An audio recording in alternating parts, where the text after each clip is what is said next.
Welcome back to WC Coins World, your home for detailed coin history, numismatic deep dives, and the fascinating stories behind the coins we hold in our hands every day. In today's episode, we're taking a deep, comprehensive look at one of the most iconic and celebrated coins in American history, the United States Bicentennial Quarter, minted in 1975 and 1976. This coin was not just currency, it was a symbol of national pride, a commemorative piece, and a treasured collector's item. So sit back, relax, and join me on a journey through American history, coin design, mint processes, and collector value, as we explore everything there is to know about the Bicentennial Quarter. Before we even talk about the coin itself, we have to understand why it was made. The year 1976 marked the 200th anniversary of the signing of the Declaration of Independence, a monumental milestone in the history of the United States. This bicentennial event was celebrated across the country with parades, events, exhibits, and yes, special coinage. The idea to commemorate the bicentennial with unique coin designs was first introduced in the early 1970s. As plans for the national celebration began taking shape, Congress and the U.S. Mint wanted to mark this historic occasion in a way that would reach every American. And what better way than through the very coins that pass through our hands each day?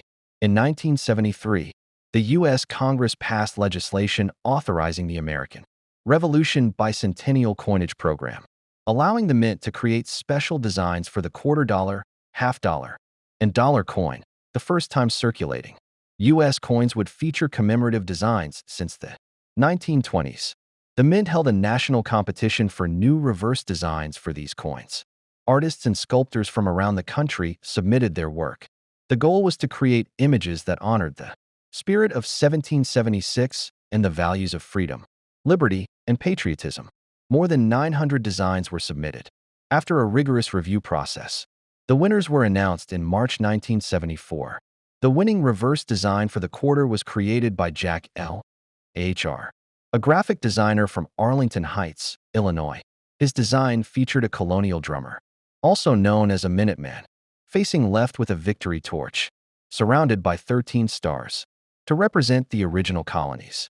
This image was symbolic of the Revolutionary War and the fighting spirit of the early American patriots.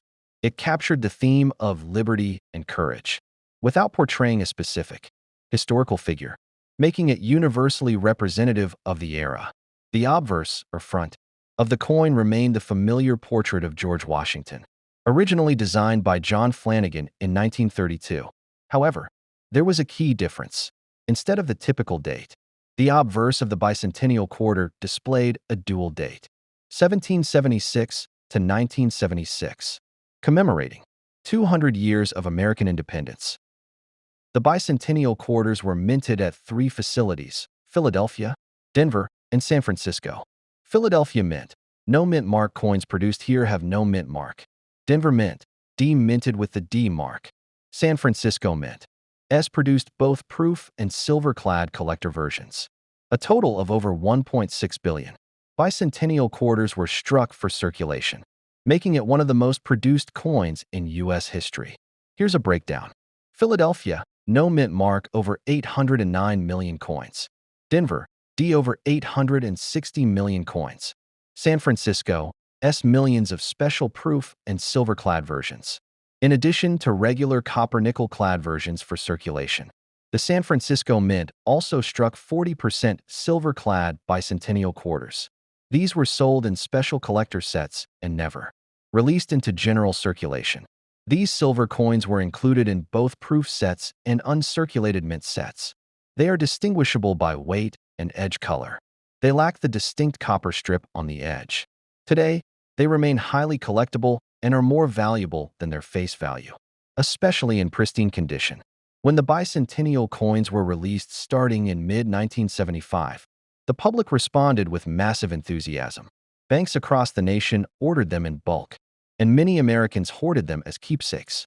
Unlike modern commemorative coins, these bicentennial issues were intended for circulation, which meant that almost every American had access to them, regardless of wealth or status. It was a unifying, nationwide event. Many people mistakenly believe that these coins were only made in 1976, but they were actually minted in both 1975 and 1976.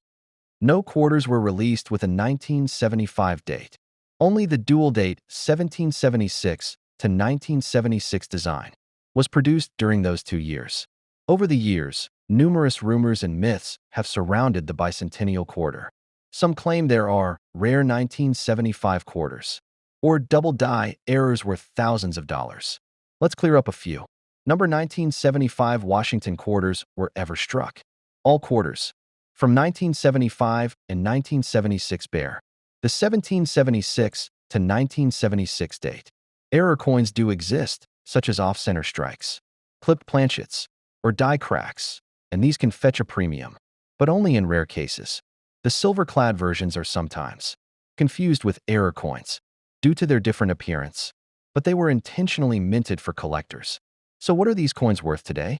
Most circulated bicentennial quarters are still worth 25 cents, as over a billion were made and many survive in good condition. However, coins in mint state, MS-65 or higher, especially from the Denver and Philadelphia mints, can sell for a few dollars to even hundreds in rare grades. Proof versions, especially those graded PR69 or PR70 by PCGS or NGC, are highly collectible. Silver bicentennial quarters, depending on silver prices and condition, can be worth $5 to $15 or more. In general, the historical value and nostalgia make them more desirable than their intrinsic or numismatic value in most cases. But rare errors or pristine condition coins are the exception. If you're unsure whether you have a silver bicentennial quarter, here's what to look for. Edge test. Copper nickel-clad coins will show a copper stripe along the edge. Silver coins will appear solid silver. Weight test. Silver-clad quarters weigh about 5.75 grams, while clad versions are lighter, at 5.67 grams. Mint mark and packaging. Most silver versions come from the San Francisco Mint and are found in original mint sets or proof sets. Using a scale and magnifying glass can be very helpful for quick home identification. The bicentennial quarter holds a special place in American culture. It wasn't just a coin. It was part of a national movement to reflect on 200 years of independence, struggle, and progress. Even today, nearly 50 years later, these quarters remain in circulation, passed from hand to hand, often saved by people who remember the bicentennial year with fondness. In the world of numismatics, the 1976 bicentennial quarter marked a shift, proving that commemorative coins could both circulate and hold cultural weight. It also inspired later programs like the 50 State Quarters, 1999 to 2008, and the America the Beautiful series, 2010 to 2021, paving the way for creative coin design in everyday commerce. To wrap up, the 1976 bicentennial quarter is more than just pocket change. It's a symbol of American heritage, artistry, and collective memory. Whether you're a collector, historian, or just a curious coin enthusiast, the story behind this coin offers a rich window into American culture.